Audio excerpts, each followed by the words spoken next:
Joining us now, Congressman, 3rd District, North Carolina. That's the Northeast North Carolina area, including my favorite North Carolina town of Moyock, where they have Southern barbecue there. I like North Carolina barbecue, now Virginia barbecue, and my son's baseball team practices in Moyock, so I get to have it at Southern barbecue on whatever highway that is going to Moyock. And I get to pass the Walter Jones signs. And he's joining us now. Congressman, good to have you with us, man. John, thank you. Always a pleasure. And what a world we live in. I think it's upside down right now. Okay, so James Comey fired. What do you think? I think whoever made that decision made a bad decision. I agree with you in your analysis that timing is just awfully bad. And I agree with most of your assessments of the FBI director. I don't have any problem with your analysis. But when and then for Mr. Trump to put in there, well, thank you for telling me 3 times that I'm not under investigation. It's the craziest thing I've ever seen. What makes you say it's that? It's almost like I want to plant the seed out here so the seed will grow. And it just, this whole thing is bizarre, quite frankly. It really is. And I agree with you. The timing, if maybe the FBI director should have gone, should have been early or even later than this week. I just don't understand the backstory on this one yet. All right, so you have called for a special prosecutor in this and a special investigation. Why? Into this? Absolutely. This goes back weeks and months ago because I saw the benefit of the 9/11 commission that showed that the Saudi financed the downing of the towers and the attack on the Pentagon. I think too often politics plays into this. I've got great respect for the committees that are looking into it. They're all honorable men and women, as far as I know. But all in all, there's still politics in it, and I think the American people have a right to know the truth. If the Russians did, fine. If they didn't, fine. But let's know the truth, and let's not base it on political reasoning. Let's make the decision on the facts of the case and give the policy decision as to what happened. Okay, so what do you think of this, Congressman? 11 months since they've been investigating any Trump-Russian collusion. They said, Comey himself said this investigation started in July of 2016. It's now May. We're in the middle of May. So we're getting up on 11 months, and there's no evidence that Trump did anything wrong. In fact, there's 3 letters going back to him that saying that there's no evidence. So there's no evidence. I mean, does the investigation just go on in perpetuity? I mean, at what point do you say we've investigated this for 8 months, 11 months, 18 months? We can't find anything. At what point do you just drop the sword on it? Well, to your point, I would respond this way. The fact is that you do, in this case, need a commission or an independent prosecutor to look into it because, again, not talking about the FBI's investigation because I don't know that much about it other than what I've seen and certainly what you've said. But the point I'm trying to make is this in its own should be so important to the American people that a foreign country, in this case Russia, whether they did or did not influence the election, should be at the utmost importance to the future of America. And when you got a bunch of politicians, I see my friend Lindsey Graham right now on TV, he probably can't wait to be interviewed by somebody on TV. And the same for the Democrats. I mean, let's get serious about this thing. If the Russians didn't influence, then let's let it be known, and if they did, let it be known. But as long as you're going to play politics and all these politicians, I don't run to the camera every time I get a chance to do it. If they want to interview me about an issue, I will be interviewed, I think, tomorrow afternoon by CBN about Afghanistan. But I'm going to do that by telephone. I'm not going to be on the TV. I'm not faulting those who go on TV, but I'm just saying they take advantage, and that's part of the political game. We all understand that. So take it out of the politics and put it in the hand of an investigator and a team to investigate. And I think you, truthfully, about the 11 months that the Congress and the FBI, that is because there's too much politics in it. All right, so Congressman, you're taking the position that you have nothing to fear, right, if it's the truth, Yep. and the truth will Absolutely. set you free. So go ahead and do your special prosecutor, do your investigation, exonerate everybody, and then that's the end of it. Or find out that Trump did nothing wrong, but the Russians really were involved in a way that we have to take notice of that. That's your position here, right? Well, John, that's right, because, again, this thing will drag on and on. I mean, if you don't get it out of You want to bring it to conclusion without politics. Yeah, that's what I'm trying to say. And we have evidence from going back from Watergate to the 9/11 commissions that looked into it. These were primarily former members of Congress and the Senate, and some Secretary of Navy Lehman was on that commission. I mean, you had the people that don't have any politics in it from the standpoint of trying to get to the truth. All right, look, I have called for a special prosecutor also. I think we're on the same page here because after 10 months, let's just bring closure to this. They're not going to find anything. They did nothing wrong. And so Trump gets exonerated. And then if they look into other things that can benefit the U.S., I think that's a good thing. All right, Congressman, Afghanistan, very quietly, no AUMF, no declarations. Very quietly now we find out that the military advisors in the Trump administration have recommended a significant re-engagement into Afghanistan. That re-engagement means additional troops. We understand up to 2,000 they're recommending. Trump hasn't made a final decision on it, but there's no authorization for military force. We're operating under an AUMF that's been in place 3 presidential administrations ago and a dozen years ago. So first of all, my argument is, excuse me, the president doesn't have the power to do this without Congress. But I got to ask you something, Congressman. Trump campaigned on getting us out of these wars, right? This is clear. Yep. I mean, this is what he campaigned on. Get us out of these Middle Eastern wars. I'm just flabbergasted that he's putting troops into Syria, or I dealt with that. Now we're talking about 2,000 back into Afghanistan.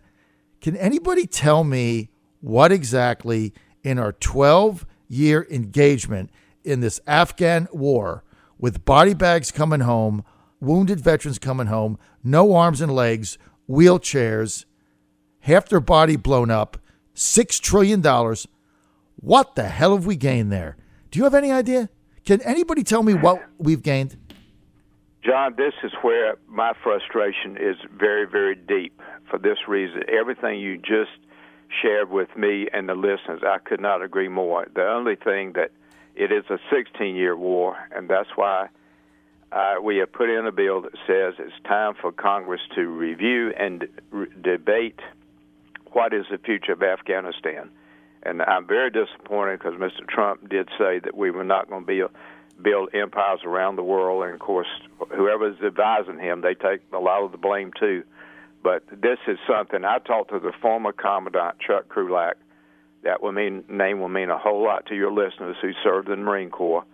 I talked to him 2 weeks ago by telephone, and I said, General, what in the world are we doing? He said, Walter, I have told you for 6 years there's nothing we're going to change in Afghanistan.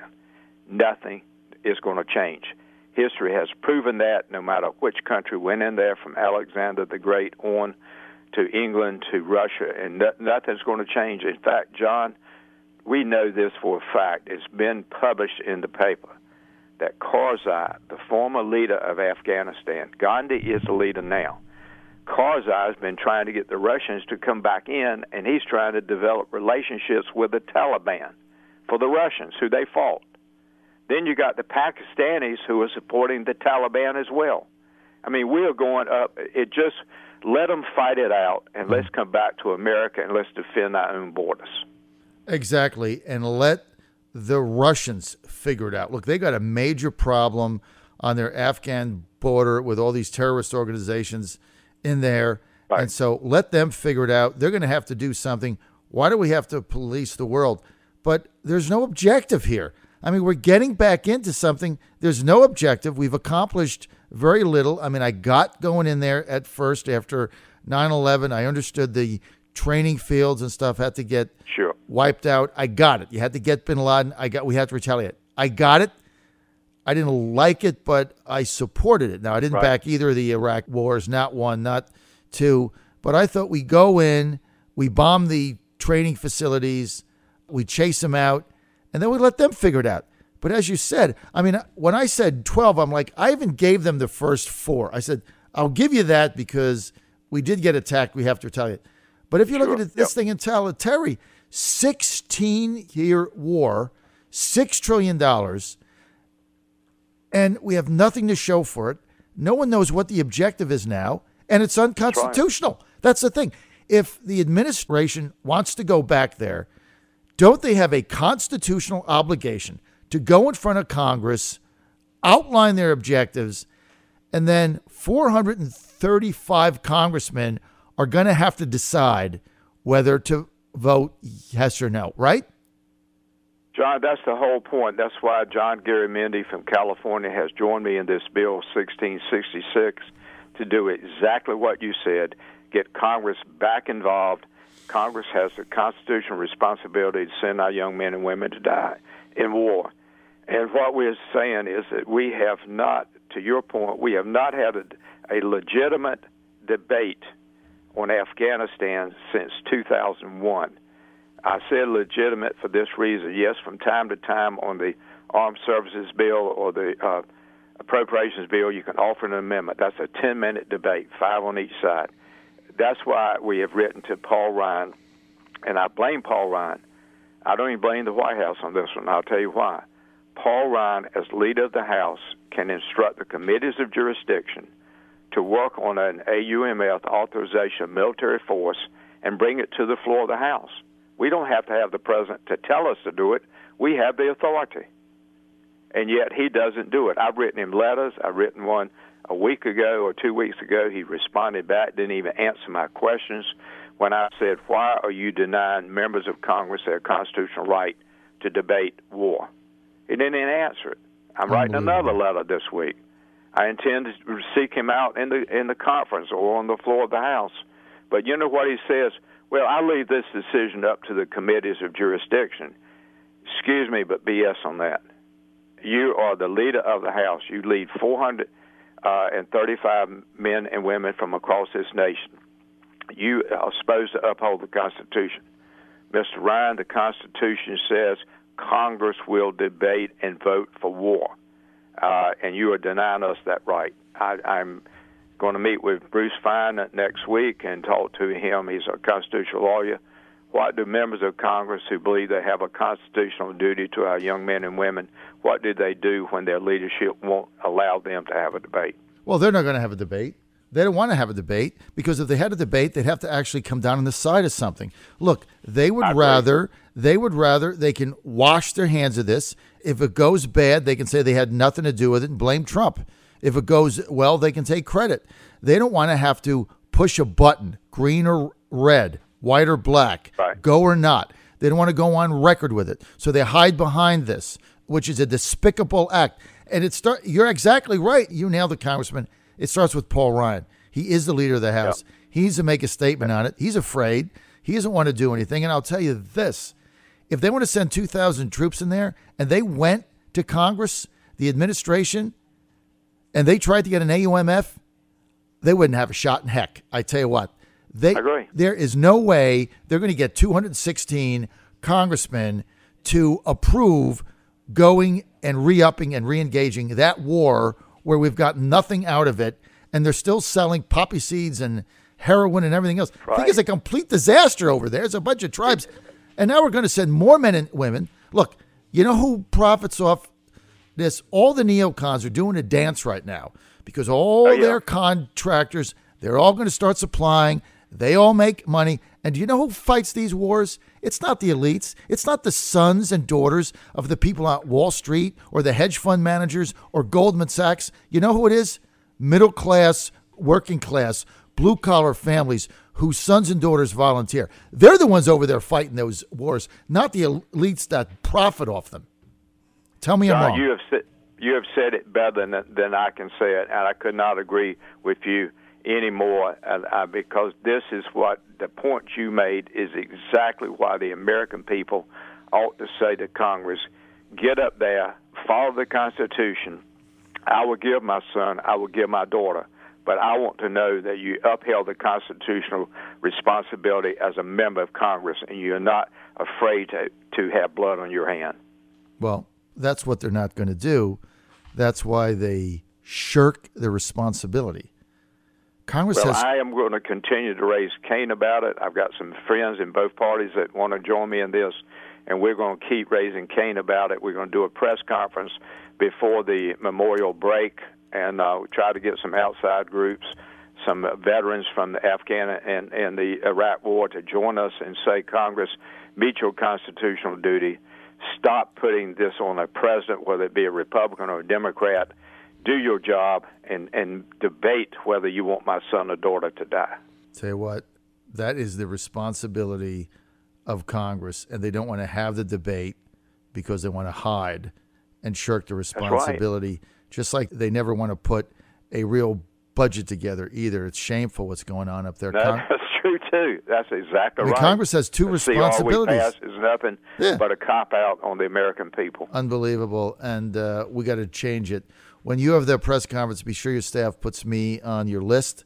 I will go to that, give it as much coverage as I can. Also, we did get Naomi on the other day. You did? Yes, we had her on Monday. She was excellent. We're going to have her back, and thanks for that heads up. Fabulous. She's an interesting person, and I believe her, too. All right, we're out of time. For more information, go to jones.house.gov. This is the John Fredericks Radio Network. I'll be right back.